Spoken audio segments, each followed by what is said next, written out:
Hello friends, Siragadikka ஆசை serial next எபிசோடுக்கான review என்னன்னு பார்க்கலாம் வாங்க ஃப்ரெண்ட்ஸ். நம்ம முத்துக்கிட்ட இந்த ரோகிணி நல்லா வசமாக மாட்டணும், அவங்க பண்ண தப்புக்கு எல்லாமே சரியான தண்டனையை நம்ம முத்துவோட ஃபேமிலியும் கொடுக்கணும்னு நினைக்கிறவங்க இந்த வீடியோவுக்கு லைக் பண்ணி தெரிவிங்க. இங்கே நம்ம முத்துவுக்கு ரோகிணி மேலே நல்லாவே டவுட் வந்துடுது. இந்த செருப்பு தைக்கிற தாத்தா இருந்துன்னு பொண்ணு தான் யாரோ விட்டுட்டு போயிட்டாங்கன்னு சொன்னாங்க. அப்படின்னா பார்லர் அம்மா தான் இருக்கணும், இது அப்படி இல்லை அவங்க ஃப்ரெண்டு வித்யாவாக இருக்கணும், 2 பேரில் யாரோ ஒருத்தர் தான் அப்படின்னு சொல்லி இங்கே நம்ம முத்து வந்து கரெக்டாக கணிக்கிறாரு. இங்கே நம்ம மீனாவோ எனக்குமே அப்படி தாங்க டவுட்டாக இருக்குது, நம்ம வேணா போயிட்டு விசாரிச்சு பார்ப்போமா வித்யா கிட்ட அப்படின்னு சொல்லி கேட்குறாங்க. நம்ம போயிட்டு விசாரிச்சோன்னா அவங்க உண்மையை சொல்கிறது கொஞ்சம் ரேர் தான். ஏன்னா அவங்க 2 பேரும் ரொம்ப நாளாகவே ஃப்ரெண்டாக இருக்காங்க. அதனால் உண்மையை சொல்லுவாங்களான்றது ரொம்பவே டவுட்டாக தான் இருக்குது. சரி மீனா, நான் போயிட்டு என்ன ஏதுன்னு விசாரிக்கிறேன். இது மட்டும் இந்த பார்லர் அம்மா செஞ்சுருந்தது அவ்வளோதான். அந்த பார்லர் அம்மாவை நான் சும்மா விட மாட்டேன். இந்த ஓடுகாலி மனோஜை வேணால் அந்த பார்லர் அம்மா ஏமாற்றிக்கிட்டு இருக்கலாம். என் மச்சானோட வீடியோவை வெளியில் பரப்பி விட்டது அந்த பார்லர் அம்மாவாக இருந்ததுன்னா கண்டிப்பாக அந்த பார்லர் அம்மாவுக்கு சரியான பதிலடி நான் கொடுக்காம விட மாட்டேமேனா அப்படின்னு சொல்லிட்டு இங்கே முத்துவும் போகிறாரு. முத்து போகிற வழியிலே நம்ம முத்துவுக்கு பெரிய சவாரி வந்துடுது. அதனால் வித்யாவோட வீட்டுக்கு போக முடியல. அதுக்கப்புறம் சவாரி முடிச்சுட்டு போயிட்டு என்ன ஏதுன்னு விசாரிப்போம் அப்படின்னு சொல்லிட்டு நம்ம முத்து வந்து சவாரிக்காக கிளம்பிடுறாங்க. இங்கே நம்ம ரோகிணிக்கும் வித்யாவுக்கும் சண்டை வந்துடுது. ரோகிணி கிட்ட அவங்க வந்து வித்யா வந்து உண்மையை சொல்லலை, ஃபோன் வந்து தொலைஞ்சு போச்சு அப்படின்ற விஷயத்த சொல்லாமல் இருந்ததுனால 2 பேருமே சண்டை போட்டுடுறாங்க. நம்ம ரோகிணிக்கு ஒவ்வொரு நிமிஷமும் பயந்து வருது. ஏன்னா இந்த ஃபோன் வந்து முத்துக்கிட்ட மாட்டிக்கிச்சு, வாட்ஸ்அப்பில் நம்மளோட நம்பருக்கு சென்ட் பண்ணுது, அதில் அப்படியே காட்டுமே, அதை முத்து பார்த்துட்டானா கண்டிப்பாக பெரிய பிரச்சனை ஆகிடுமே, என்ன நடக்கும்னே தெரியாமல் நம்ம ரோகிணி ரொம்பவே பயந்துக்கிட்டு இருக்காங்க. எப்போவுமே நம்ம ரோகிணி ஒரு மாதிரி முகத்தை வச்சுக்கிட்டு இருக்கிறத பார்த்துட்டு இங்கே மனோஜ் இருந்துட்டு என்ன ரோகிணி உன் முகமே சரியில்லை, ஏதோ தப்பு பண்ண மாதிரி உன் முகத்தை வச்சுக்கிட்டு இருக்க, என்னாச்சு அப்படின்னு சொல்லி கேட்குறாங்க. அது ஒன்றும் இல்லை மனோஜ், அது ஒன்றும் இல்லை, எனக்கு ஒரு மாதிரி லேசாக தலைவலிக்குது அதனால தான் அப்படின்னு சொல்லி சொல்கிறாங்க. சரி ரோகிணி டேப்லெட் போட்டியா, அப்படி இல்லைன்னா வா நம்ம ஹாஸ்பிட்டல் போயிட்டு வருவோம் அப்படின்னு சொல்லி இங்கே மனோஜ் கூப்பிடுறாங்க. இல்லை வேண்டாம் மனோஜ், நான் தைலம் போட்டுக்கிறேன் அப்படின்னு சொல்லிட்டு இங்கே ரோகிணி சொல்கிறாங்க.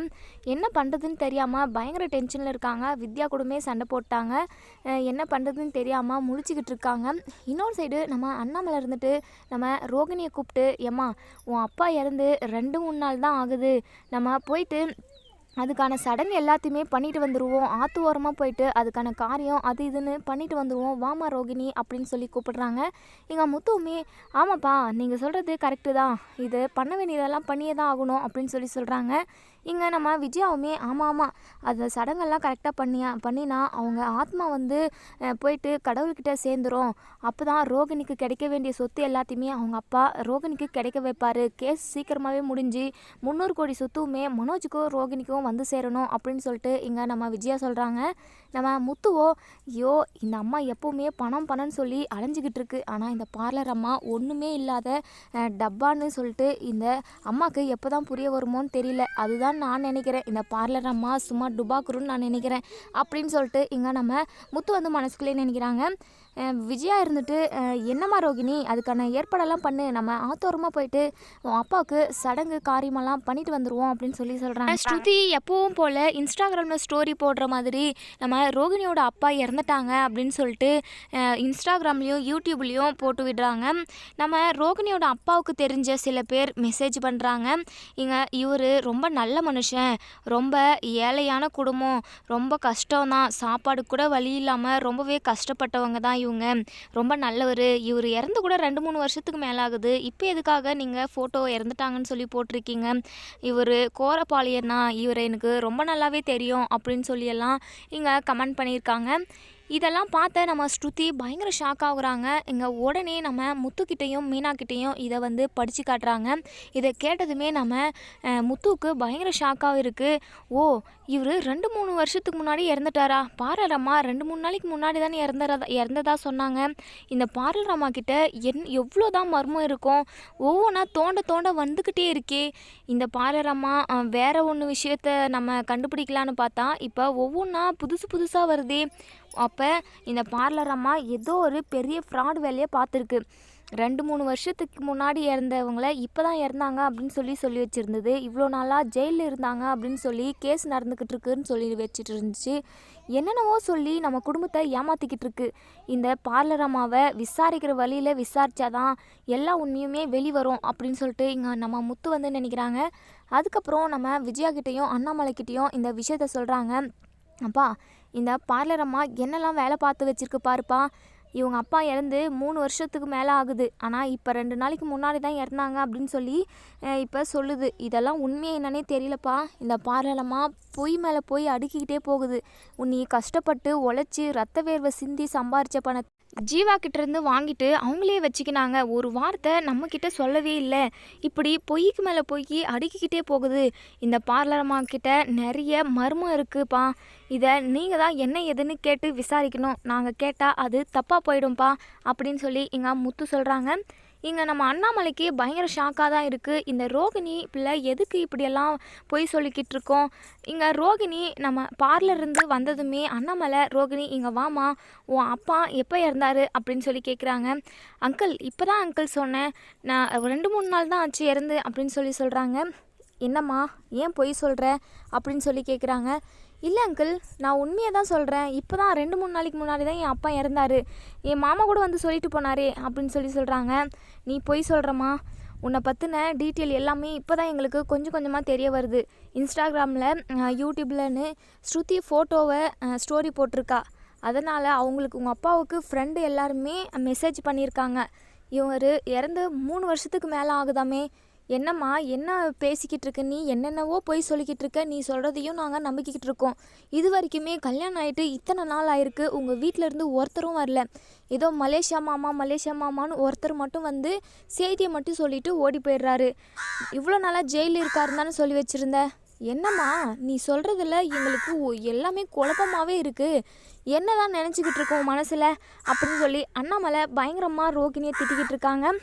ரோகிணி என்ன சொல்கிறதுன்னு தெரியாமல் திருட்டு முழுமுழிச்சிக்கிட்டு இருக்காங்க. அங்கிள் அது யாராச்சும் தெரியாதவங்களா இருக்கும்.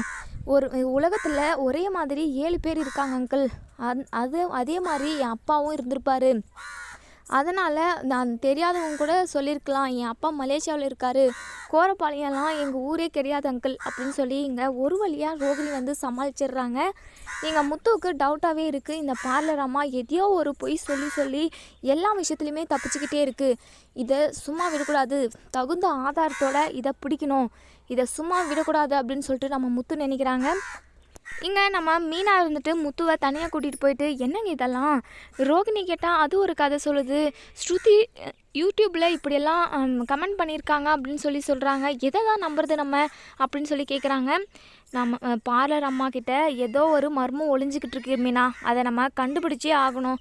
நான் உடனடியாக இப்போ வித்யா கிட்டே போயிட்டு என்ன ஏதுன்னு, ஏன்னா அவங்க 2 பேரும் ரொம்ப நாள் ஃப்ரெண்டாக இருக்காங்க, அவங்கக்கிட்ட கேட்டு தெரிஞ்சுக்கிறேன். கண்டிப்பாக நான் விசாரிக்கிற விசாரணையிலேயே அந்த வித்யா எல்லா உண்மையும் சொல்லுவா அப்படின்னு சொல்லிட்டு இங்கே நம்ம முத்து வித்யா வீட்டுக்கு போகிறாங்க. வித்யா வீட்டுக்கு போனதுமே, என்ன முத்து திடீர்னு எங்கள் வீட்டுக்கு வந்திருக்கீங்க, என்ன விஷயமா வந்திருக்கீங்க அப்படின்னு சொல்லிட்டு இங்கே நம்ம வித்யா கேட்க, நம்ம முத்துவோ ஒரு மாதிரி முறைச்சி பார்க்குறாங்க வித்யாவை. என்ன முத்து அப்படி பார்க்குறீங்க, பார்க்கவே பயமாக இருக்குது அப்படின்னு சொல்லி சொல்கிறாங்க.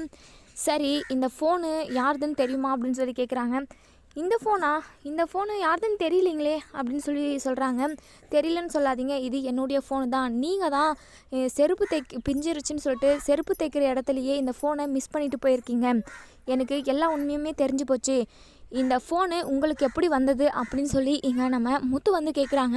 வித்யா இருந்துட்டு முழிக்கிறாங்க. அச்சோ நல்லா மாட்டிக்கிட்டோமோ அப்படின்னு சொல்லிட்டு பயங்கரமாக திருட்டு முழிக்கிறாங்க. இங்கே வித்யா முழிக்கிற மொழியிலே இங்கே நம்ம முத்து வந்து கண்டுபிடிச்சிடுறாரு.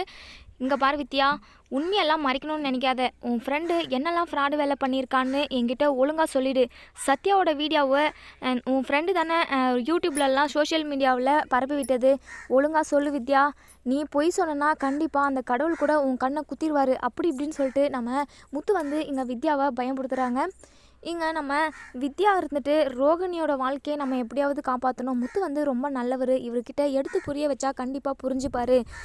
முத்து, நான் உங்ககிட்ட முக்கியமான விஷயம் சொல்லணும். இந்த வீடியோவை, அதாவது சத்யாவோட வீடியோவை சிட்டிக்கிட்ட ரோகிணி தான் எடுத்துகிட்டு போய் கொடுத்தா. சிட்டி தான் சோஷியல் மீடியாவில் பரப்பி விட்டது. இந்த சிட்டிக்கு சத்யாவை பழி வாங்கணும், அதுக்காக தான் இந்த வீடியோவை சோஷியல் மீடியாவிலலாம் பரப்பி விட்டார். அதே சமயம் ரோகிணிக்கு ஏற்கனவே ஒரு கல்யாணம் நடந்துருச்சு, அதன் மூலமாக ஒரு குழந்தையும் இருக்குது. இந்த கிறிஷும் அவங்க பாட்டியும் தான் அவங்க அம்மா, அவங்க குழந்த. இந்த விஷயம் வந்து யாருக்குமே தெரியாது, எங்களுக்கு மட்டும்தான் தெரியும். நீங்கள் தான் பெரிய மனசு பண்ணி ரோகிணியை அந்த வீட்டில் வாழ வைக்கணும். இந்த பொய்யை மறைக்கிறதுக்காக தான் ரோகிணி பல பொய்யை சொல்லி அவள் ஒவ்வொரு நாளும் நிம்மதி இழந்து இருக்கா. தயவு செஞ்சு அவளுக்கு இந்த வாழ்க்கையை நிலைக்க வைக்கணும் முத்து. நீங்கள் ரொம்ப நல்லவங்க, அதனால தான் இந்த விஷயத்த உங்ககிட்ட சொல்கிறேன் அப்படின்னு சொல்கிறாங்க. இதை கேட்டதுமே முத்துக்கு நெஞ்சு வலியே வர மாதிரி இருக்குது. இவ்வளோ பெரிய உண்மையை மறைச்சிருக்கா. என்ன வித்யா, நீ சொல்கிறதெல்லாம் பார்த்தா எனக்கு தலையே சுற்றுற மாதிரி இருக்குது. இவ்வளோ பெரிய உண்மையை மறைச்சிட்டு எப்படி தான் அந்த பார்லரம்மா உயிரோட சுற்றுது? எதுக்காக இப்படியெல்லாம் பண்ணிக்கிட்டு இருக்கு? உண்மையை சொல்லியிருந்தா அப்போவே கண்டிப்பாக என் அப்பா ஏற்றுக்கிட்டு இருந்திருப்பார். இவ்வளோ நாள் மறைச்சி அந்த பொய்யை மறைக்கிறதுக்கு இன்னும் எத்தனை பொய்? எதுக்காக இந்த பார்லரம்மா இப்படியெல்லாம் பண்ணிக்கிட்டு இருக்கு? இதை நான் சும்மாவே விட மாட்டேன் அப்படின்னு சொல்லி கோவமாக நம்ம முத்து கிளம்புறாங்க. இங்கே வித்யாவோ முத்துக்கிட்ட கெஞ்சுறாங்க, ப்ளீஸ் முத்து, நீங்கள் தான் ரோகிணியோட வாழ்க்கையை காப்பாற்றணும். தயவு செஞ்சு இந்த ஒரு உதவியை மட்டும் எனக்கு செய்யுங்க. ரோகிணியை வீட்டில் மாட்டி விடாதீங்க. அவளுக்கு ஒரு நல்ல வாழ்க்கையை அமைச்சு கொடுங்க. மனோஜ் கூட வாழணும்னு தான் அவள் எவ்வளவோ கஷ்டப்பட்டுக்கிட்டு இருக்கா. தயவு செஞ்சு அதை மட்டும் நீங்கள் கெடுத்துடாதீங்க. அவளுக்கு சின்ன வயசுலேயே கட்டாயப்படுத்தி கல்யாணம் பண்ணி வச்சுட்டாங்க. கிறிஷுன்ற பையனும் இருக்காங்க, அதுவே உங்களுக்கும் தெரியுமே கிறிஷு யாருன்ட்டு. அவங்க இந்த குடிகாரன் கொஞ்ச நாள் ரொம்ப நாளாவே ரோகிணியை படாத கொடுமையெல்லாம் படுத்தினான். அதுக்கப்புறம் அவன் ஆக்சிடெண்ட்டில் இறந்துட்டான். அதனால தான் ரோகிணியோட சுச்சுவேஷன்றதுனால தான் அவளோட கல்யாணம் சின்ன வயசுலேயே நடந்து அப்படி இப்படின்னு என்னென்னவோ நடந்து போச்சு. அதுக்கப்புறம் மனோஜும் ரோகிணியும் பேசி பழகி லவ் பண்ணி கல்யாணம் பண்ணிக்கிட்டாங்க. அந்த வாழ்க்கையை தக்க வச்சுக்கிறதுக்காக தான் ரோகிணி இவ்வளோ பொய் சொல்லிக்கிட்டு இருக்கா. இந்த உண்மை மட்டும் எல்லாருக்கும் தெரிஞ்சு ரோகிணி ஏற்றுக்குனாங்கன்னா கண்டிப்பாக ரோகிணியுமே நல்ல பொண்ணு தான் அப்படி இப்படின்னு சொல்லிட்டு இங்கே நம்ம முத்துக்கிட்ட கெஞ்சிக்கிட்டு இருக்காங்க. முத்து இருந்துட்டு யோசிக்கிறாரு. இதோட இந்த ரிவ்யூ முடியுது. இதுக்கப்புறம் என்ன நடக்குதுன்னு சொல்லி வெயிட் பண்ணி பார்ப்போம் ஃப்ரெண்ட்ஸ். முத்து வீட்டில் உண்மையை சொல்வாரா அப்படிங்கிறத நம்ம வெயிட் பண்ணி பார்ப்போம் ஃப்ரெண்ட்ஸ். என்ன நடக்கும் அப்படிங்கிறது ரொம்பவே ட்விஸ்ட்டாக தான் இருக்குது. வீடியோ பிடிச்சிருந்தால் லைக் பண்ணி தெரிவிங்க. தேங்க்யூ.